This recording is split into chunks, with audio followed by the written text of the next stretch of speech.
We break down the lineups and discuss the season ahead. But last night, it was late for you folks on this coast. If you watched the Lakers and the Rockets, that was an interesting game. As most expected, Rockets won. Dwight Howard, not a fan of Kobe Bryant when he was a Laker, and the feeling obviously seemed neutral all night. You could see Kobe mouthing soft when he was covering Howard. Things escalated when Howard's elbow connected with Kobe's chin while Kobe tried to contest a pass. Words were exchanged, and the two had to be separated. So how did you see that whole altercation with Kobe? What do y'all want me to say? Because I'm not finna give y'all nothing. It's stupid. We won the game. It's over with. I mean, there's no need to go into it. We won the game. It's about basketball. I mean, it's over with. You know what I mean? It's nothing. You know, I'm not even focused on it. I think it's fantastic. It's the game. It's the game. It's all part of the game, man. Elbows are part of the game, and, you know, trash talk is part of the game. I mean, it's, you know, I don't know where the NBA became so sensitive. They don't like each other. Simple as that. You know what? I like Byron because he said it best. That's just that old school mentality when Byron was playing. They don't like each other. It's as simple as that. Stephen A., what was your take on what happened last night between Howard and Kobe?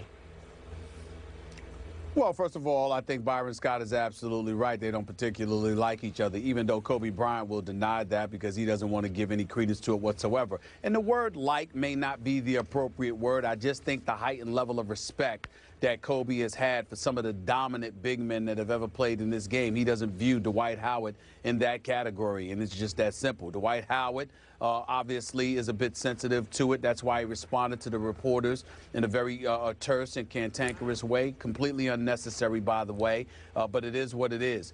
In the end, what it comes down to is the fact that if Kobe Bryant and Dwight Howard had a better relationship, some could argue that Dwight Howard may have elected to stay in Los Angeles. As far as I'm concerned, if Jim Buss hadn't elected to hire Mike D'Antoni and instead had gone the route of Phil Jackson, I believe that Dwight Howard would have stayed in L.A. under those circumstances.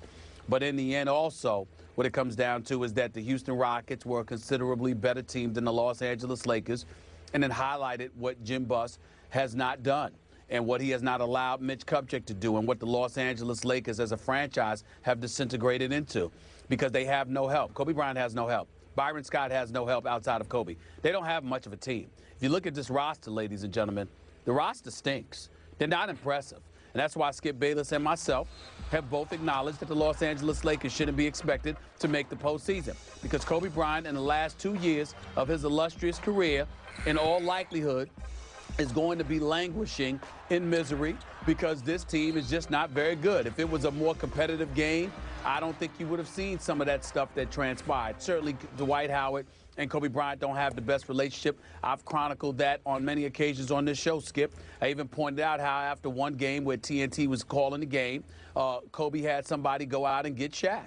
And Shaq came to the back room, and he and Kobe had a conversation where whatever friction or whatever it may be that was going on between the two was completely amended. Why? Because Kobe Bryant wanted to look the big fella in the face and let him know, I appreciate you now more than ever before, because that was at the time Dwight Howard was in a Lakers uniform, and clearly Kobe was lamenting the fact that he didn't have somebody of Shaq's caliber in the middle because he didn't think Dwight Howard compared to Shaq. That's basically what this is about.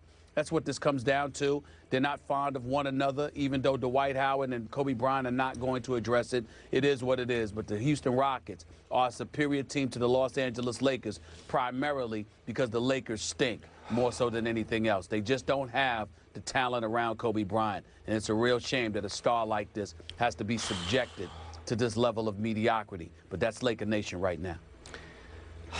Before I answer the Kobe versus Dwight question that Kerry posed, I know Kerry doesn't want to hear this, but there is a sad but true about this game last night, that the most interesting thing that happened was Kobe versus Dwight. It's true.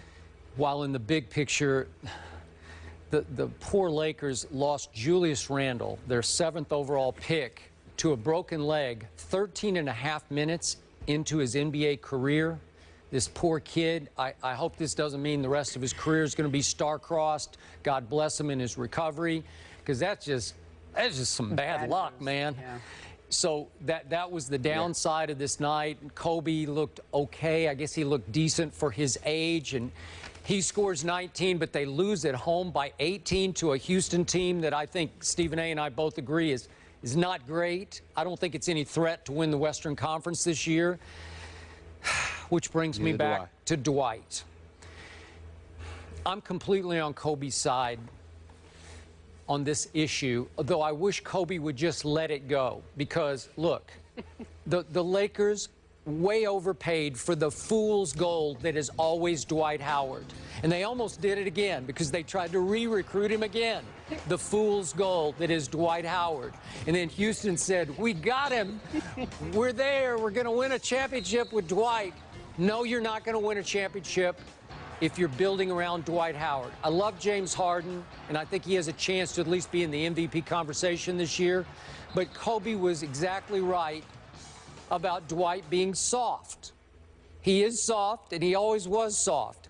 And Byron Scott was exactly right yesterday when he summed it up by saying Dwight never wanted to win nearly as badly as Kobe wanted to win. I mean, that's almost like a laughable statement to even put those two in the same winner's sentence. But, Stephen A., we've been over and over this before, and I know this is how Kobe views Dwight. He was blessed with so many tangibles and so few intangibles. He has such size and such strength and such athletic ability, obviously, and so little burning desire. I'm talking about Kobe burning desire to be great, to dominate in fourth quarters on both ends of the floor, to dominate from the free throw line. We've been over and over this again, and the bitterness just spills out of Kobe when they had their little clash. You're soft. And then Kobe went back to the huddle and continued to yell at Dwight or yell about Dwight because he's bitter about what Dwight wasn't. When Kobe, I think Kobe bought into the fool's gold that we got a chance with Dwight here. And you know what? You didn't have a chance with Dwight. And for Kobe's sake, I hope he can just let it go, Kobe, because it is what it wasn't. Skip Bayless, we respectfully disagree. I think you're being very disrespectful to Dwight Howard. First of all, most people in league history don't have the will and the desire to win like a Kobe Bryant did. There's a reason that he's the only viable comparison to Michael Jordan in the modern day era because of that will to win. That's point number one. Point number two, when you talk about Dwight Howard being soft, the only thing to me that Dwight Howard has ever done that can be comparable or warrants him being labeled soft was when he had the ordeal in Orlando where he couldn't make up his mind. He stayed, then he wanted to go, and all of this other stuff. That was, and then gave away his power to the Orlando Magic, only to force a trade, thereafter. It was utterly ridiculous. It made no sense. And in regards to that, he deserved to be criticized for it. That's it. But Dwight Howard on the basketball court calling him soft, I think that's going too far. I don't see anybody pushing Dwight Howard around. I don't see anybody muscling him around. I don't see a guy that steps on the court and has been perceived by opponents as soft. His game offensively in the post area is certainly not polished. He'll never be confused with a Kareem or Kevin McHale or somebody like that. He just doesn't have the requisite skill set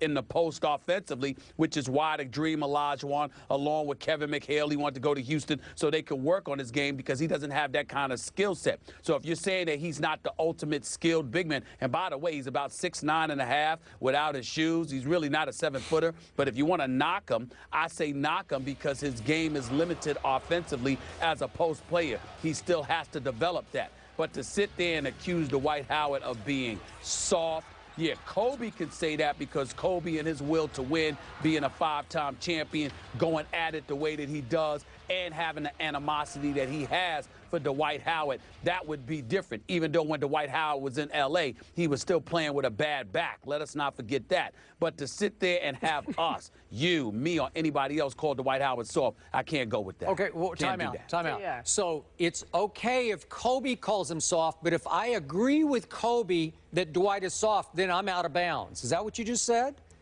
Because I think you're out of bounds with that because Kobe's calling him soft because of the combination of animosity that Kobe has and because of what Kobe requires and Dwight didn't live up to in Kobe's eyes in L.A. He has that point. I'm saying when it comes from pundits, there are people on the outside looking in. If you're going to call Dwight Howard soft, do you know how many people in the NBA you could call soft if you're going to call Dwight Howard soft? Probably a few. I can call a few, and I do call a few soft a occasionally, but Dwight has more never... than 50% of the league. Perhaps. More than 50% of the league. Okay, but look, this is Dwight Howard, I know a three-time defensive player of the year. 6'9.5", 6'10", but Stephen A., look at the shoulders, look at the ability, look at the rebound numbers he can put up in his sleep, and tell me he hasn't underachieved for his career for his physical gifts that he has. Tell me he hasn't underachieved. Skip it. I don't believe he's underachieving. Here's why. He was a three-time defensive player of the year. That's number one. Number two, when he couldn't make it to, he made it to the finals one year, who did he lose to? Kobe, Gasol, Bynum and the crew. Number three, when he was in the Eastern Conference, you had LeBron in Cleveland, you had the big three in Boston with KG, Paul Pierce, Ray Allen and those boys. That's number three. Number four, then he had the back injury. Before the back injury, he was the premier defensive player in the game, putting up 20 and 12. I'm what are you talking about? I'm not talking to Kobe Bryant. If you're watching Kobe, if you're up yet, please text that man and tell him he's wrong about what he just said. All right, Stephen A., we have to move on. In regards to Kobe Bryant, I'll take your advice, Skip Bayless. I'll let it go as well. We all know I'm a bit biased about Dwight Howard. But let's mention this. Julius Randle, because you mentioned the fact that he broke his leg. He is the Lakers' highest draft pick. We haven't had a draft pick that high since James Worthy. Do you remember what happened to him his rookie season? 82, he broke his leg. Broke his leg as well, so hopefully... But that was like 70 games in, 77 games. Let's hope that Julius can recover and have just as an illustrious career. Moving on to college football. The first of